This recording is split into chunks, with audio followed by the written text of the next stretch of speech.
Pricing goods for external sales. Now, establishing the price for any good or service is affected by the following factors. Pricing objectives. Here, do we want market share? Do we want to achieve a certain rate of return? Of course we do. We also have to consider the customer. And so we look at demand. Is it product price sensitive? Who is our customer? What are the demographics of it?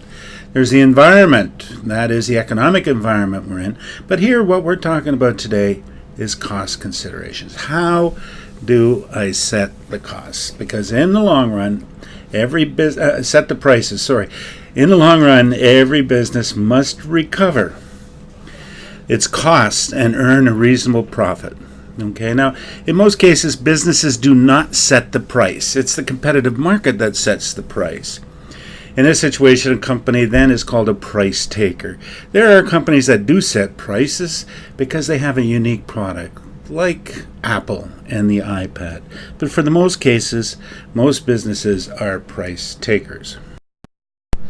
One method of setting the price for external sales is called target costing. Now, in a competitive market, the price of a product is greatly affected by the laws of supply and demand. A company, first of all, will choose the segment of market it wants to compete in. And then once the company has identified its market segment, it will then conduct market research to determine the target price for their product. Now, that target price is the price the company believes would be in the best position for its audience. So therefore, we have to set what's called a target price. Now, once the company has determined the target selling price, it then determines its desired profit. And once it has that, the difference between the target price and the desired profit is the target cost of the product. So here we have it, target costing. The costs that provides the desired profit when the market determines the product's price. What it is we know the market price. We have figured out what kind of profit we want to achieve by selling this product into that market, and therefore by subtracting the desired profit from the market price, we know how we must come up with the cost to produce this product. If we can produce the product under this target cost, then we will be profitable. So therefore, first, the company must identify its market niche. Second, the company conducts market research. Then it determines the target cost by setting the desired profit. Lastly, the company assembles a team to develop the product to meet those company goals. Now, if we're in an environment or a market where the company is faced with the task of setting its own price because it has no competition, then the typical approach here is to use the cost plus pricing method, which involves establishing a cost base and adding to this cost base a markup. And we determine what that markup is. That would be our profit. So therefore, when a company sets the price is normally cost pricing. The approach requires establishing of a cost base and adding the markup to determine a target selling price. In determining the proper markup, the company must consider the market environment, the competition, because they will react to any price that we set. And they also consider the size of the markup, that is the plus. And that is basically the return on the investment that the company wants for the investment they have made in the development, marketing, and sales of this product. So therefore, the selling price is a function of knowing your cost and the markup profit. Now, an illustration. Sullivan Products is in the process of setting the selling price of its new video camera pen. It's a functioning pen that will record up to 2 hours of audio and video. The per unit variable cost estimates for the new video camera pen are as follows. There you have direct material, direct labor, variable manufacturing overhead, and variable selling and admin. We must cover all costs, not just the product cost, but also the period costs, the selling and admin. For the fixed cost then, we have the fixed cost in total, the fixed manufacturing cost, $280, and the fixed selling and admin. Now we have to determine what kind of product budgeted volume we have, and they set up here that the budgeted sales volume for the year is 10,000. So therefore, by dividing the fixed cost by the budgeted volume, we come up with the unit fixed cost for this product, which is 52. Next, we must determine the return on investment. So this company made an investment of $1 million, and they want a return of 20%. So therefore, what we want is expected ROI of 200,000. And we're going to achieve that with each one of those 10,000 units that we are going to sell. So therefore, we need $20 per unit.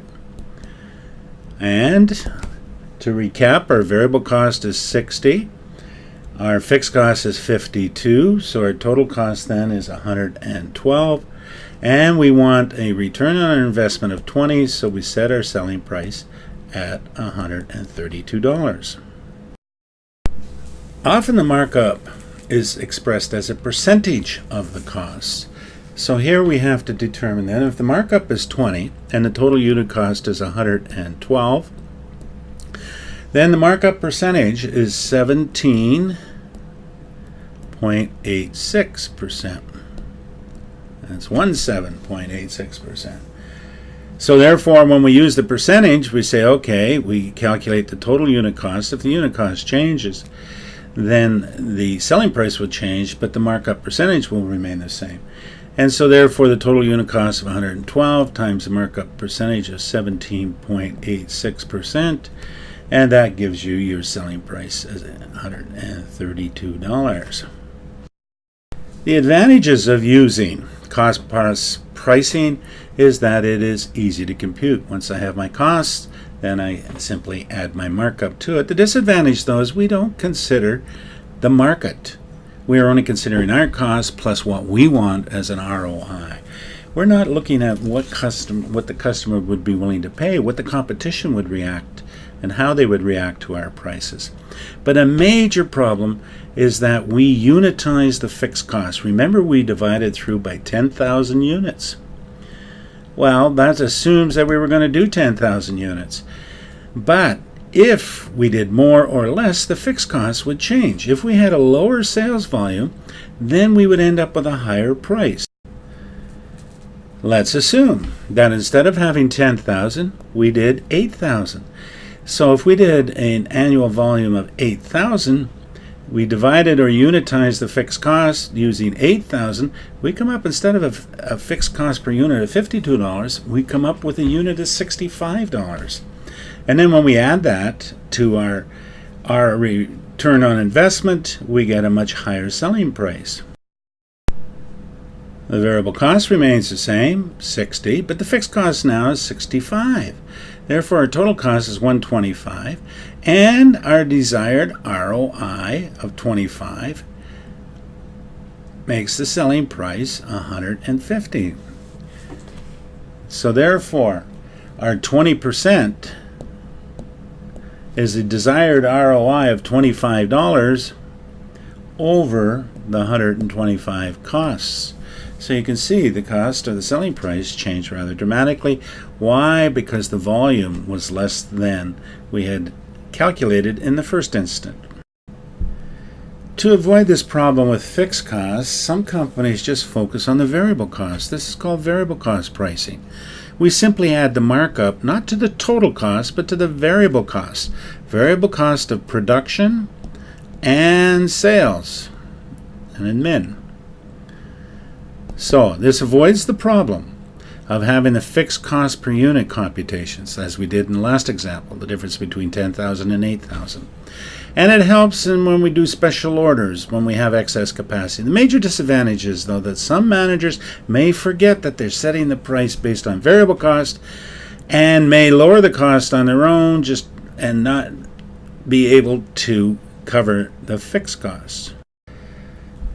Now, target costing is determining the total cost when the market has already said this is the established market price.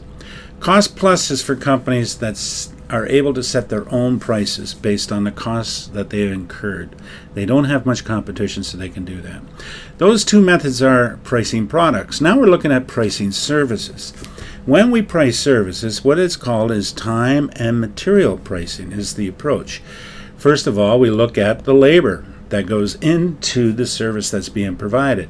Not just the labor rate, but also all the fringe benefits, any health insurance and transportation, or anything that the company pays for the laborer. So we have that as the time cost, and we also have a charge for material. Now that charge for material includes the actual material and parts that we had to purchase to do this repair job, plus we load on a charge above that to cover our related overhead. So this is what we use in service businesses. How we do that then? First of all, we calculate the labor charge, expressed as a rate per hour of labor. And that, as I said before, includes not just the direct labor, but all the fringe benefits, anything else that we have to pay related to that labor cost. And so therefore the labor rate then is based on the total number of hours per year plus the total amount we pay. And we add a desired profit margin. So the labor rate then is our cost plus our profit margin. How do we come up with that? Well, we do an estimate at the beginning of the year of the total labor costs. Total hourly labor costs for the year, total activity for the year at 5,000 hours, and we come up with $30.20 per labor hour. On top of that, then we add our markup or profit. They don't call it a markup. They simply add a return on investment. We add it to that to get our profit margin. Now, all other indirect costs are basically called material loading charges.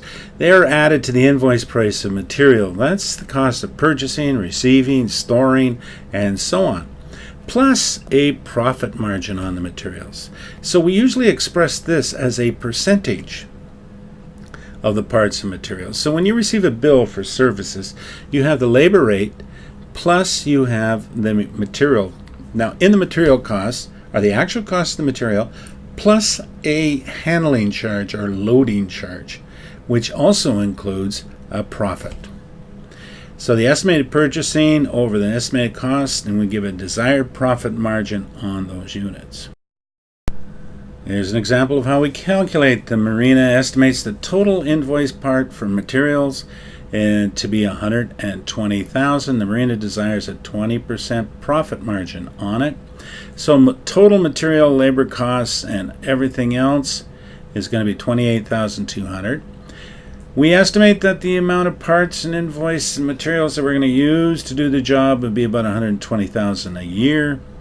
So we get a percentage on that. So we get 23.50 percentage.